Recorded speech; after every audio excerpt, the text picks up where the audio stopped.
Today on Indie Thinker, we look at disparate information about what's going on in the Ukraine, coming from big government and big media. Who can we trust to tell us the truth? We'll talk about that, and then we'll also look at Kamala Harris, who went off script and told us you got what you voted for. We'll talk about all that and more on today's show. You're about to make the jump from the echo chamber into free and independent thought on the subjects of culture, causes, politics, and faith. Hey guys, thanks so much for tuning in to the show today. Don't forget to like, share, and subscribe. I was in the middle of the night awakened by a naked form. And before you jump to any conclusions, it was my little boy, and he came to tell me that he needed some clothes. And then I asked, well, son, why do you need clothes? Did you pee in your bed? And of course, the answer to that question was no. And then I responded back with what seemed to be a logical question. Then why are you naked? And he told me, I don't know.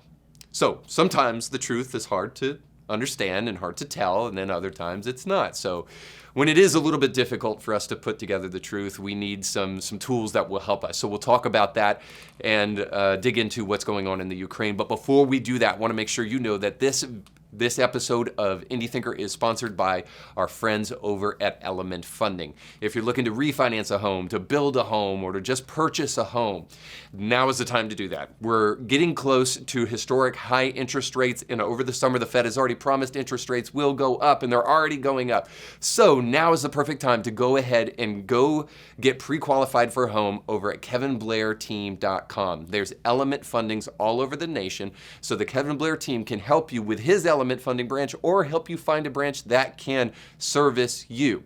Go over there right now, let them know that Indie Thinker sent you, and get your dream home today. You guys heard the term based, God-based, whatever based. It's a term that when I first heard it, I thought, does this have something to do with freebasing? And I don't even know what freebasing is. I just heard the term. Now everyone's thinking, sure you do. Is this a 5 o'clock free crack giveaway? But nonetheless, when I first heard it, I looked it up, and I thought the concept pretty interesting. So a based person is somebody who stands for the true self, states their thoughts regardless of what others think, regardless of the backlash they'll receive, maybe who take an unpopular opinion or something like that. So this is obviously a great concept. You know, you want to try to shoot for being based, a goal worthy of striving for, to be sure.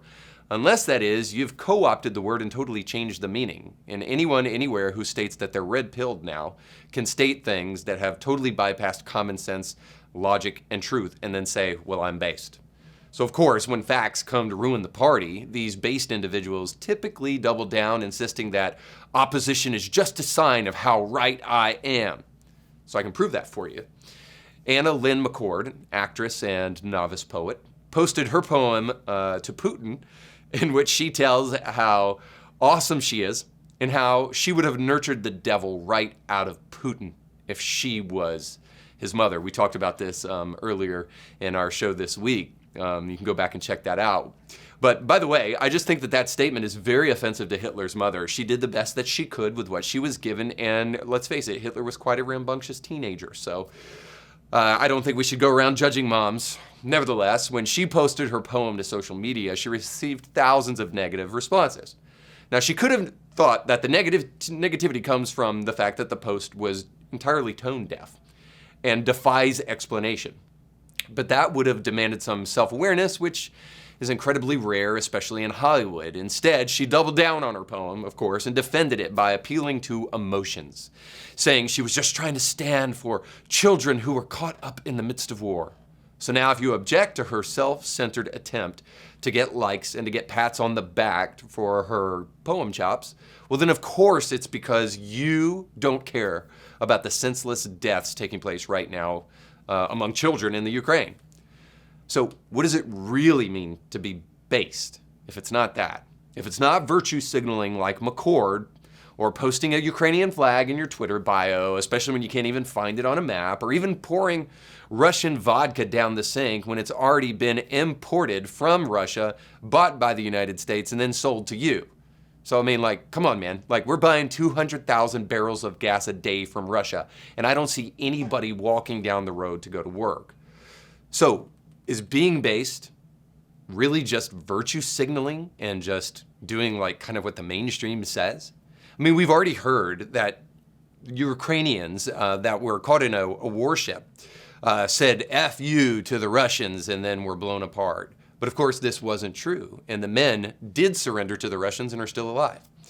And then we've got that video that you've probably seen of a black sedan rolling down the road and then a tank just kind of cuts into it and just runs over the top of it. We were told that was a Russian tank, but now we find out that actually it's very likely that that was a Ukrainian tank.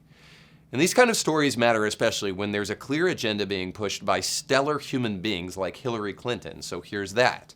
We have to also make sure that within our own country, we are calling out those people who are giving aid and comfort to Vladimir Putin, who are talking about what a genius he is, what a smart move it is, who are unfortunately being broadcast by Russian media, not only inside Russia, but in Europe to demonstrate the division within our own country. There's just something about that woman. Every time she opens her mouth, she has the insane ability, at least in me and probably in you, to make you believe the exact opposite of whatever she is saying.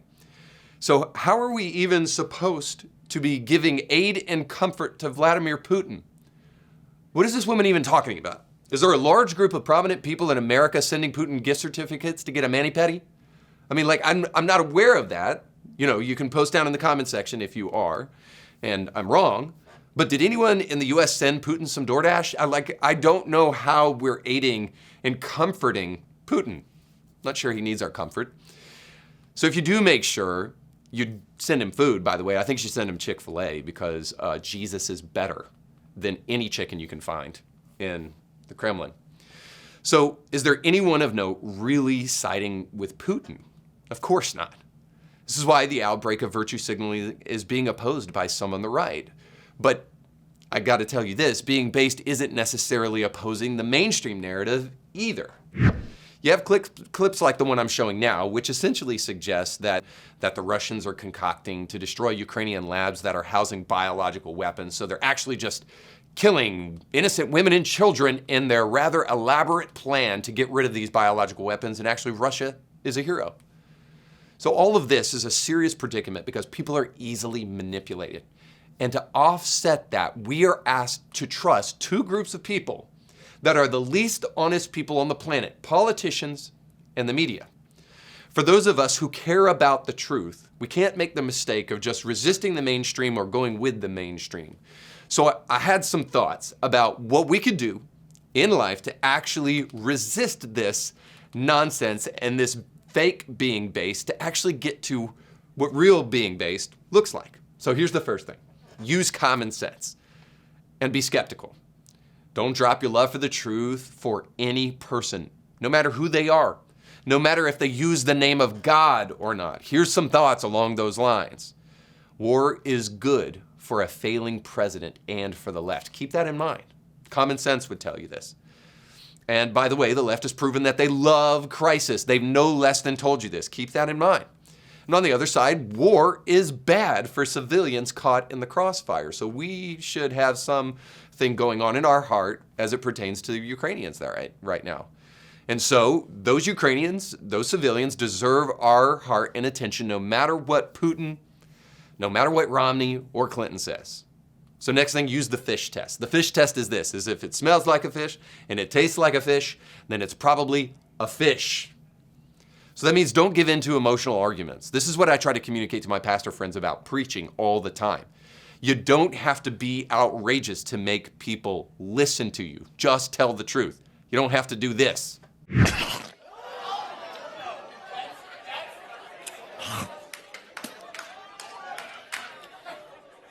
It might get nasty.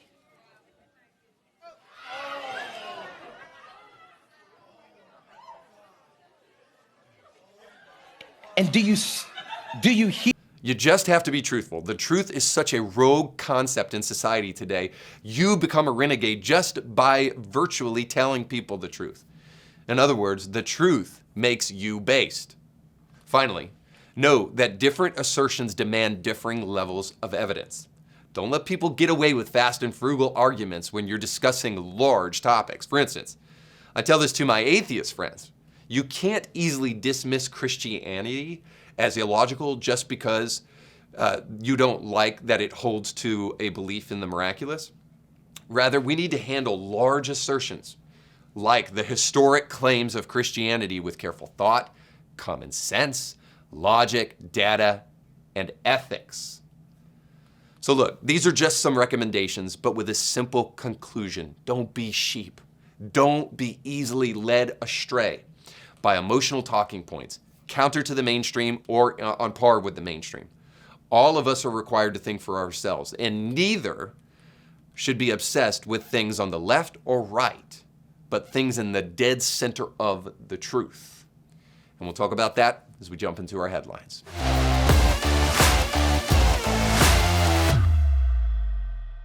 So Kamala Harris went off script, and whenever she does this, it's usually followed by insane Joker-type laughter. Here's my impression of that. But here's her going off script and giving us just gems that are going to keep on giving for ages and generation to come. Because as we all know, elections matter. And when folks vote, they order what they want, and in this case, they got what they asked for. I went off script a little bit. Now, a couple of things about that clip. First of all, what is the deal with that woman's voice? Whenever she is lying, she has two tells. She changes her voice and she laughs hysterically, especially when she's done something really awkward and cringy, like she just did in that clip. And then the other thing is this, is the clap.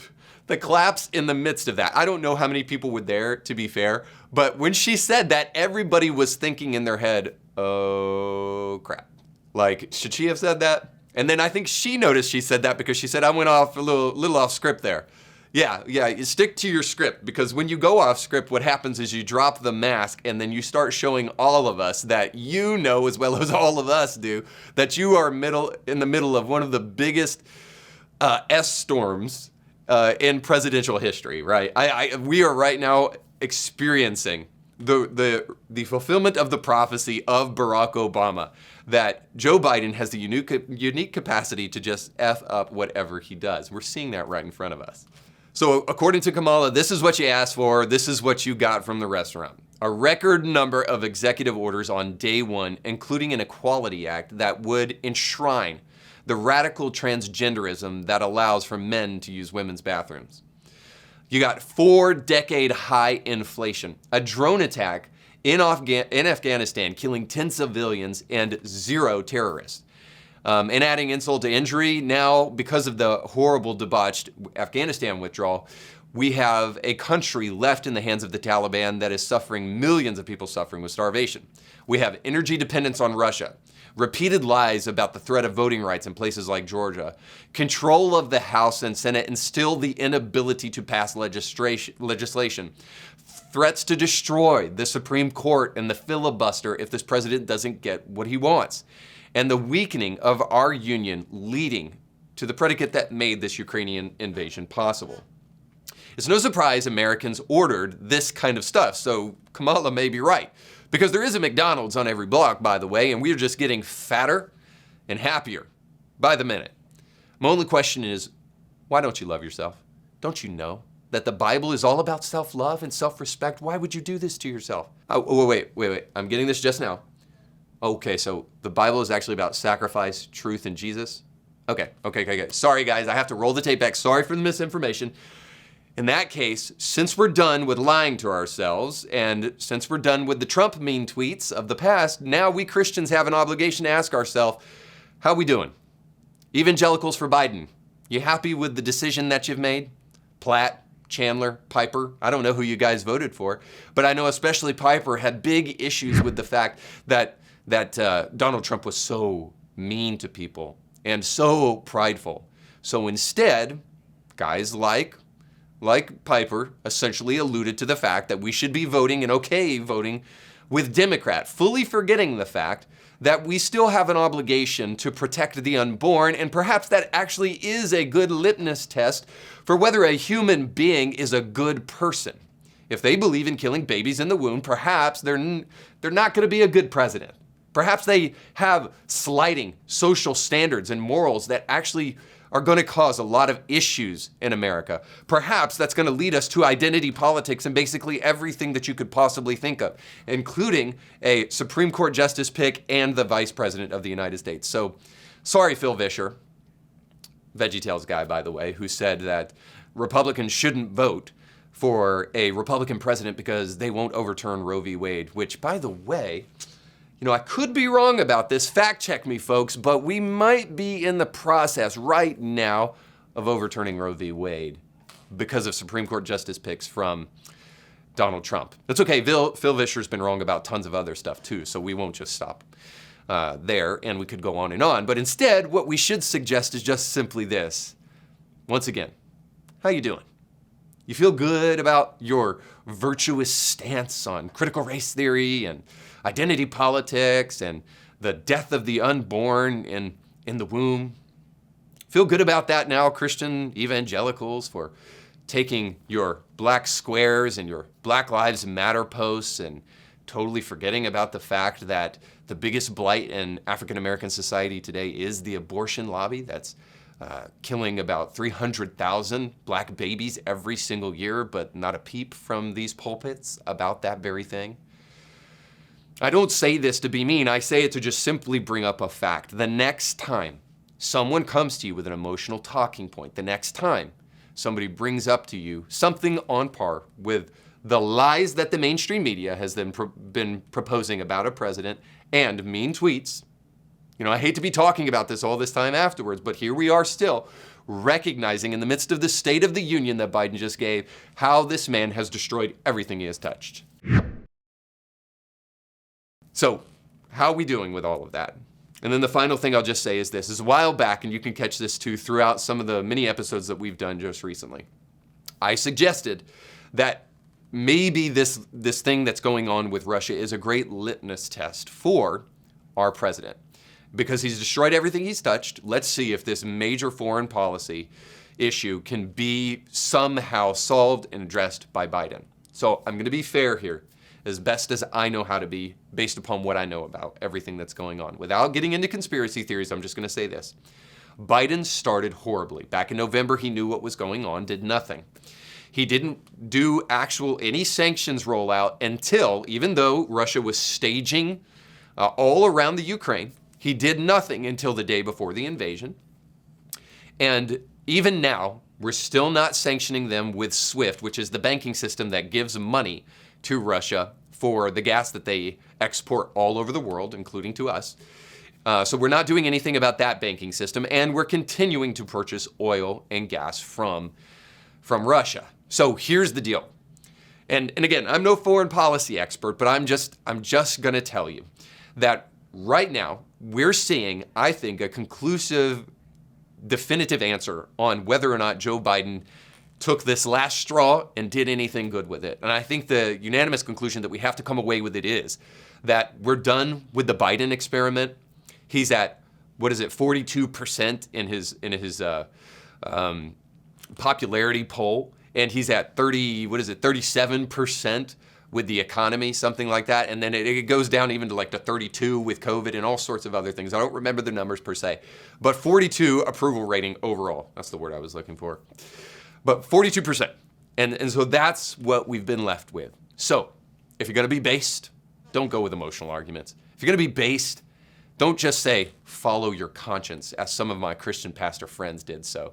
No, your conscience can lie to you. How about go with cold hard facts that stare you in the face and demand that we make moral and godly decisions about the people that we're voting for. All right, let's jump into the next one. So Germany is experiencing right now an about face on foreign policy. Now, this is happening because they're really doing some things that they haven't done in the past, that they've been hesitant to do in the past. And right now they're assisting the Ukraine by giving arms and cutting off the Nord Stream pipeline, which gives oil and gas to Germany from Russia. So they've been taking some really strong stances against what's going on in Ukraine against Russia.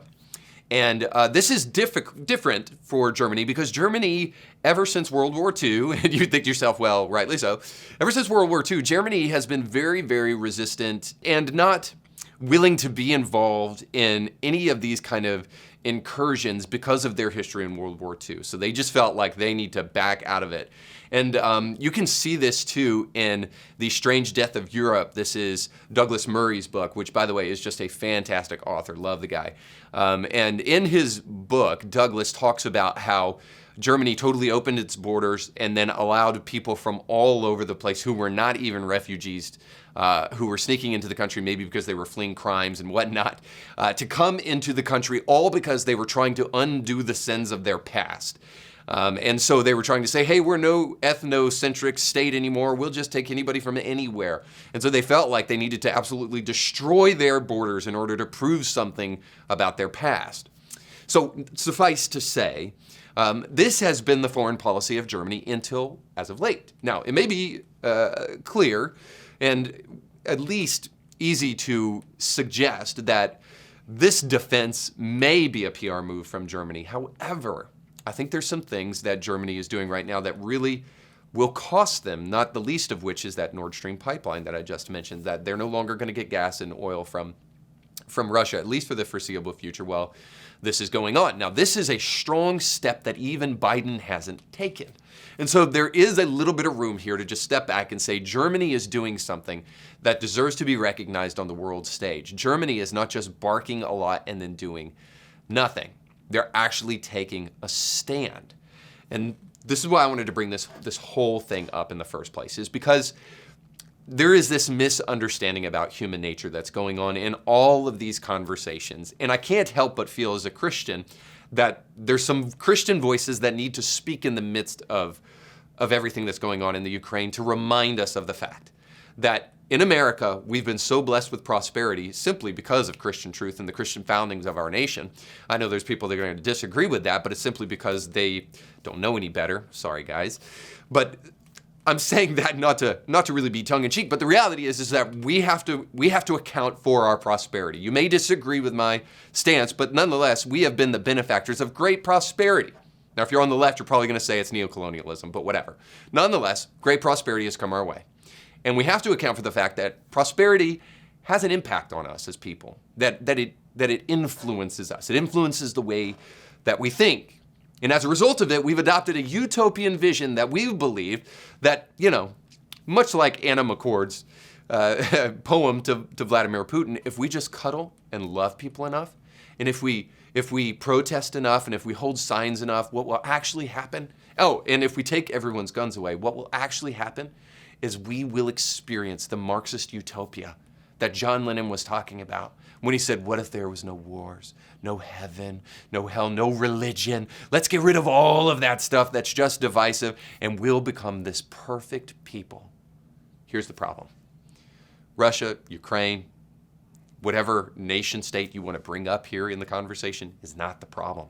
Here's the real problem. People. People have always existed. And so one of the things that you have to do very often, especially when you vote, is the lesser of two evils. When you're dealing with difficult situations, you cannot cuddle your way into peace. You cannot, and because unfortunately, people are not going to respond to that. The unfortunate reality is when you're dealing with sinful, totalitarian dictators, the only thing that they listen to is force. Now, I know many of us who have been pacified by prosperity in the West don't believe this anymore, but the truth is that soft, weak, anemic foreign policy will only get you more of the same thing. Germany is showing us right now that if you actually want to take a stand, if you actually want to change things, the way that you do that is you do that with forceful action. Now, be careful to say this. I'm not talking about creating World War III. I'm not talking about no-fly zones, which I don't think we should do. I'm not even talking about sending troops in to the Ukraine. Hear me on this, folks, because I've got people down in the comments section who are unable to parse intelligent, if not just intelligible because it's English sentences. I'm not saying we jump into war. All I'm saying is that perhaps we could have avoided what's taking place in the Ukraine, and perhaps we can stop it from prolonging if we will take decisive action. But our president doesn't seem capable of doing that. Germany does. All right, let's jump into our very final headline. So I want to roll back to the State of the Union address and say that our old friend COVID popped up there, but where has COVID been? So COVID, because of what's going on in the Ukraine, has taken a back seat. And by the way, it's going to serve as a great opportunity for our political class to pivot. Pivot! Pivot! So the pivot away from COVID has begun. You're going to hear less and less and less of it, mark my words. The question is, do you see the playbook yet? Do you see the fact that the real issue with COVID and the talking points of the past have been that evil people will use anything for political purposes? So if you don't like being lied to, then you need to take notice of this. You need to take notice of the fact that COVID slowly but surely is going to be slipped under the rug, and all of a sudden we're going to start claiming victory over COVID, except for the fact that zero COVID was never anything but idealistic or a lie, and COVID is going to be around for much time still to come. But all of a sudden we're strangely going to remove mandates and strangely remove masks and strangely pretend that no more variants will ever come again. Now, I could be wrong about my assessment here. I'm walking out on a limb because I don't know what will happen. But I believe that right now this administration is going to do the best they can to undo all of the draconian policies that they've implemented in this first half of Biden's presidency. And they realize it's not working, so they're going to change the science along with change based upon the poll data so that they can get to things that are a little bit more popular. So once again, COVID is going to be slipped under the rug. There's going to be a pivot away from COVID, and we're going to move on into other things, and we're no longer going to be talking about it because it's not very popular, but it isn't going to be because the data changed. It isn't going to be because there's no more variants. It isn't going to be because no more people are going to get COVID, but there won't be any more tickers of the death toll, and there won't be any more screams from Joy Reid about masking while she's running in a park by herself. There won't be any more of this. Why?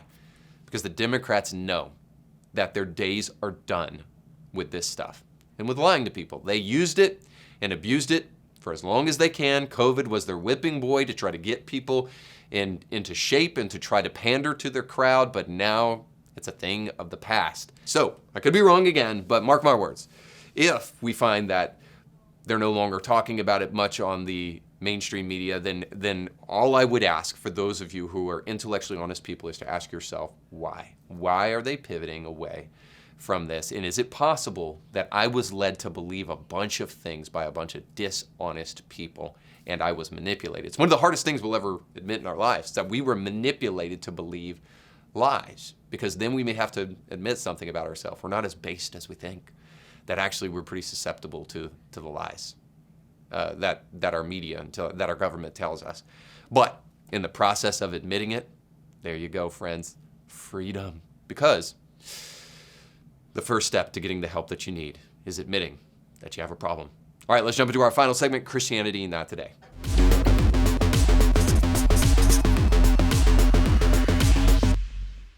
So we've been talking about the Ukraine a lot lately, and we've been talking in Christian circles about praying for the Ukraine, but you can put skin in the game, and you can even take your faith to the next step by not just praying, but also giving. So I wanted to do something a little bit different today, and I wanted to just share a small excerpt of my conversation with Pastor Ivan in the Ukraine. He's right now not far from the western border of the Ukraine, and he's helping people who are escaping right now, giving them food and shelter, sometimes overnight or for a couple of days, so that they can rest up and then continue their journey across the country's borders. So a really powerful, really moving conversation that I have with him. And since he's a Christian pastor doing some great work, I want to help you put skin in the game. So I'm going to give you just a little brief excerpt of our guest show that's going to play this Sunday. It's going to be available at 8 a.m. across podcasting platforms and on our YouTube channel. So here's just a little bit of this powerful, moving conversation that I have with Ivan. Okay, so I have one final question that I want to ask, I think. In all of Що ж, зараз в мене є питання, останнє, я думаю, яке би я хотів задати. In all of the darkness, sometimes the light shines brighter. And it makes me wonder, what miracles have you seen happen since this invasion started taking place? Потреби це для мене є чудо. The first miracle for me it's people, because these people are ready to serve. They are ready to come and help even without asking. And for me, it's a miracle.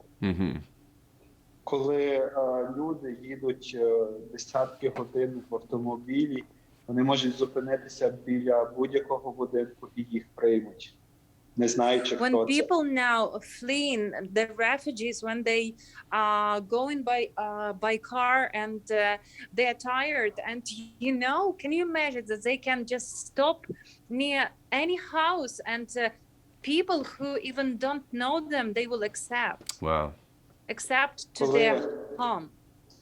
Коли ти їдеш автомобілем і включається червоне світло чи зелене світло для автомобіля, і люди перебігають дорогу, водії зупиняються, щоб пропустити, ніхто не сигналить, ніхто не нервується, всі хочуть допомогти один одному. When there are a lot of cars on the road, because many people are fleeing from the war, and people without anger, without any panic, they just stop. They stop on a red light and they let people go, and they don't fight, they don't shout at each other. And for me, it's a miracle. Wow, that is. Насправді в всіх цих діях я бачу Бога. І багато сьогодні людей може запитати, де Бог в цій ситуації. Я можу сказати, що я бачу Бога в кожних руках, які допомагають, в кожних руках, які дають. Я бачу Бога. And now I can tell that I can see God in everything around me. Because in such darkness, people start asking, "Okay, where is God?" Yeah. But I can see God. I can see God in all hands, which help, in all hearts who are ready to give. For me, God is everywhere around. So that's just a little teaser, guys. I promise you the conversation is full of great moments that I think will just really touch your heart. And like I mentioned at the beginning of this is a really great opportunity for you to prove those cynics wrong who just say it's easy to sit back and pray. I think we underestimate prayer because it's one of the most powerful things that we could possibly do. But we can also add to our prayer a little bit of action. And there's some ways that you can give. If you've been feeling helpless watching things that are going on in the Ukraine, you can give to our friend, Pastor Ivan, and to the great work that he is doing. So again, you gotta make sure you're subscribed, you gotta make sure you're ready on Sunday for our guest show to come available, because there will be a link in the description of that episode where you can help out and give to what Ivan is doing. Well, until then, thanks so much for watching, and we'll catch you next time. You can catch brand new episodes of Indie Thinker with Reed Huberman every Monday, and weekly bonus episodes to keep you thinking throughout the week. But you have to subscribe and click the bell to be notified when new episodes drop. If you enjoy this content, make sure to like this video and share it with friends.